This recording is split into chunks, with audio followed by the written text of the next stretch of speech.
നമസ്കാരം. റോഡിലെ രോഷം അഥവാ റോഡ് റേജ് നമ്മുടെ നാടുകളിൽ എത്രത്തോളം അപകടകരമായി മാറുന്നു എന്നതിനെക്കുറിച്ചാണ് ഇന്നത്തെ പ്രധാന വാർത്ത.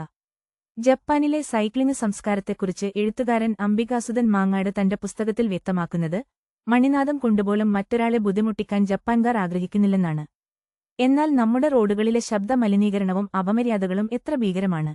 കഴിഞ്ഞ ദിവസം പുലർച്ചെ കാക്കനാട് NGO റോഡ് ജംഗ്ഷനിൽ ഒരു കാറിനു കടന്നുപോകാൻ ബൈക്ക് യാത്രക്കാർ വഴി നൽകാത്തതിന്റെ പേരിൽ വാക്കുതർക്കവും പിന്നീട് അതിക്രൂരമായ അക്രമവുമാണ് ഉണ്ടായത്.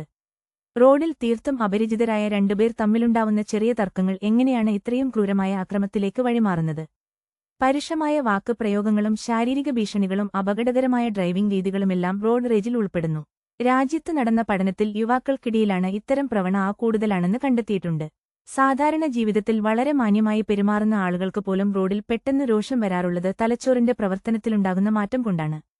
പെട്ടെന്ന് ദേഷ്യമോ ഭയമോ ഉണ്ടാകുമ്പോൾ തലച്ചോറിലെ അമിഗ്ഡല എന്ന ഭാഗം പ്രവർത്തനങ്ങളെ ഹൈജാക്ക് ചെയ്യുകയും യുക്തിപരമായി ചിന്തിക്കാനുള്ള കഴിവിനെ ഇല്ലാതാക്കുകയും ചെയ്യുന്നു.